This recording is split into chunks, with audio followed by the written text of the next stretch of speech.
thank you for coming. First of all, my name is Sophie Smith. I'm co-director of the Soul Events with Simon Fisher, and this is Shannon Yee. We've all been working together on a project since January, though we started planning it before then. And the project has hasn't come to an end, but it's come to a point now. They're never quite finished, do they? Where we want to share it and show you what we've got so far, and then get a bit of feedback about what people thought about where it could go next, or any kind of ideas about what we could do with what we've got so far. So it's very much two-way thing. Join in at any point. I'll tell you a bit about the context first of all. Actually, what I should do first of all is introduce our brilliant dancers. There's Alex here, and Kurt, and Stevie. What we're going to be doing is we're going to talk for a little bit about the context of what we've been doing, and then we're going to do a show and tell.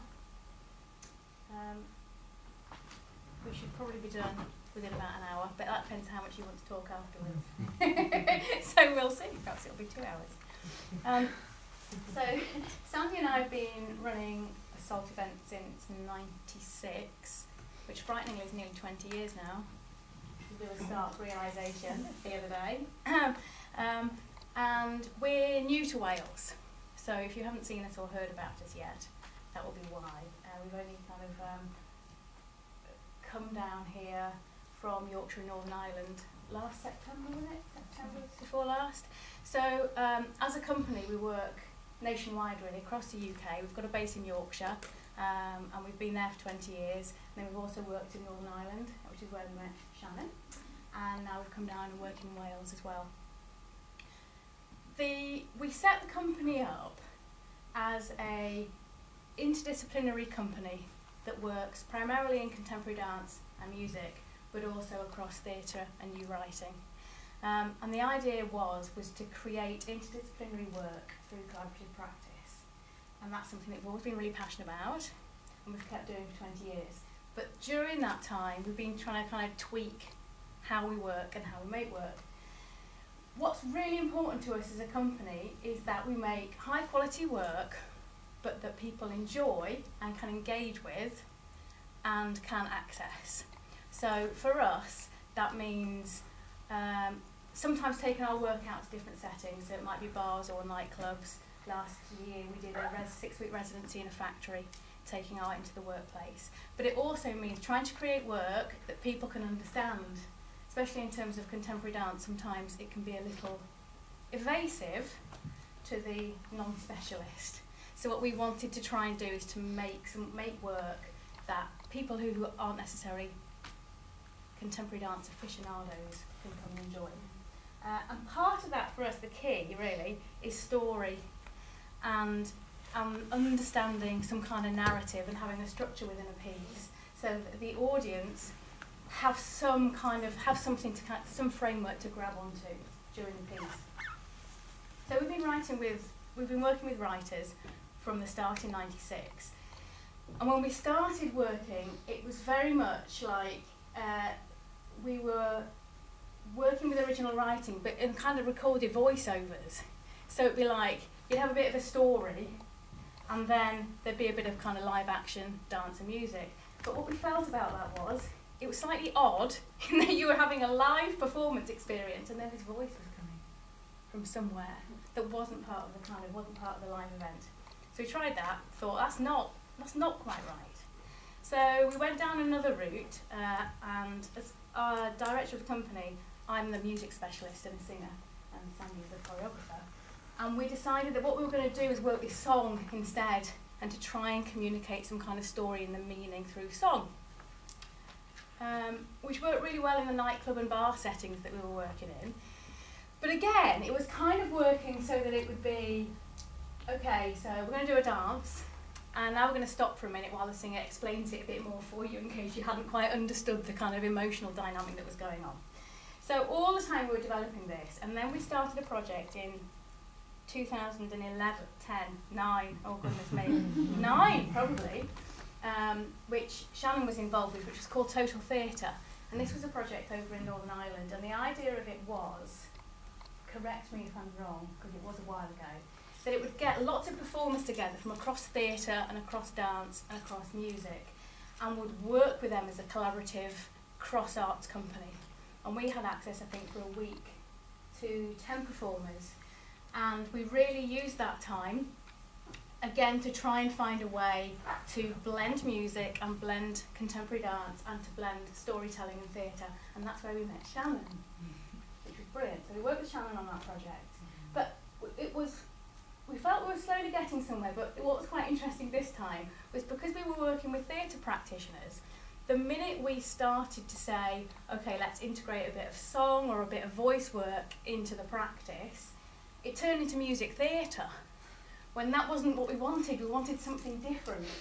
So in this project, what we've really tried to do is to find a way that new writing, new dance, and new music can be kind of simultaneously created through a devising process, and to really kind of really slowly try and build these things together so that we make something new. It's not musical theatre, it's not singing a song about what's happening in the action, it's something that kind of works on a new level. And for us that's new, so we'd really like your feedback on what you see and whether you think it's working, and if not, what we can do with it. So, have you got anything? Yeah, I think we do that really well. What I need to say is thanks, because this has been funded and supported by loads of different people. So we're kind of split funded in a way. Shannon's been funded by Arts Council Northern Ireland to come and work on this project. We've been funded by Arts Council Wales to do our bit on the project. And then we've also been supported by Cardiff Metropolitan University and Montford University up in the Midlands as well. So we'd like to thank them for all their support. Right then, what do we do next? Okay, so we thought before we show you guys samples of work and tell you a bit about how it got there, we thought we should probably bring you up to speed on some of our process and thinking beforehand. So certainly one of the things that excited me in this process was how on earth the three disciplines, if we can break them up in text and movement and music, how can we all kind of travel on that motorway, on that highway of creating something new together without one taking over? Because I have not yet, until now, and this process of working, normally people come with a script and then they'll throw a bit of music on it and do a bit of choreography, or you've got some choreography leading, or you have music leading. And we wanted to try and manage that creative process so that while we were all working together, one did not rush ahead, which was tricky. So we had 2 weeks in total. We had a week in January and a week just in March, to test stuff out. So before we even came to the first week, we thought it would be really good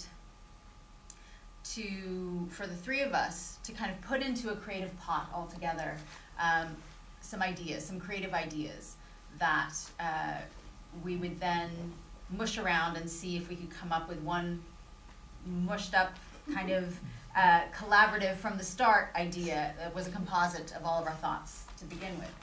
So what we found when we threw it all into the creative pot, we had different things like just phrases we never got to work with, like Kashmir Hammer. We had approaches, which were about, for example, getting sound to ooze up out of the body. And we all come in, I don't know what that means. What about this and this and this? And let's see then, in the first week, what exercises we could then use to explore the content and the approaches that we thought in that. So so that's how we kind of launched into the first week of really playing around. So the three of us knew some ideas of what we were going to be working with and kind of a big picture, like Kashmir Hammer, like themes, like the space between us, but we didn't tell these guys. We gave them different tasks that Sandy, really being the choreographer, could articulate very well to the dancers as it's her field. So, do you want to talk about some of the things? Okay, so from a dance point of view, so I'm coming from my discipline, I was really interested in the idea of how you make visible the story. So it's something that I wanted to explore is the difference between making visible the story and visualising the meaning. So the two different things, really. Interpreting the story, exposing the meaning, and making visible the story. So those are the kind of key drivers for me. And to do that, some really simple tasks that we started with were things like exploring oppositions and this notion of touch and response. So for me, it was we set quite a few tasks about touch, response, and how you once you put two things in the space together, and you have an instruction of to touch and to respond, the space between those and the responses begin to suggest meaning. So that's one approach that we began to use. We also began to explore that a little bit more with the idea of a common thing that we identified between the three of us was breath. So whether you're working with text or with sound and music or with the body, breath was this kind of underlying thing which rooted us together. So a couple of exercises we started to explore was the notion of breath and inhale and exhale. When you play with those, do they suggest patterns and rhythms of text and speech, or ways that you communicate with each other, so create characters or to communicate some stories? So those were the kind of key things that we developed. One of the things that came out of that, we also looked at the idea of movement signatures. So how a body moves innately and responds to sound, and also the rhythms and patterns within words that can create a way that we all are physically to potentially create characters. And then when you put characters together, you can create story. So those are the kind of things that I started to explore from a movement perspective. So what we were doing in that first week, we were trying a range of different approaches. And as Sandy was saying, we didn't tell the dancers. Because part of this, and it's something we might come up with in the questions afterwards, is to do with supporting and enabling your performers to work in this new way. Because not all dancers are necessarily happy with vocal work, and what we were trying to do was to basically develop a vocal dancer. So somebody who could move, somebody who could speak, and perhaps a little way along the line, somebody who could sing simultaneously, without being the musical theatre triple threat. So it's a different kind of approach. So what we wanted to do was to build their confidence up over that week, so that they were able we were able to draw this work out of them rather than it being something that was imposed on them. So what we'd do on a daily basis was we'd come in, and instead of just doing a movement class, we'd do a movement class, but we'd do a text class and a vocal task, and we'd do a music class as well, so that we were slowly during the week building up all these different skills.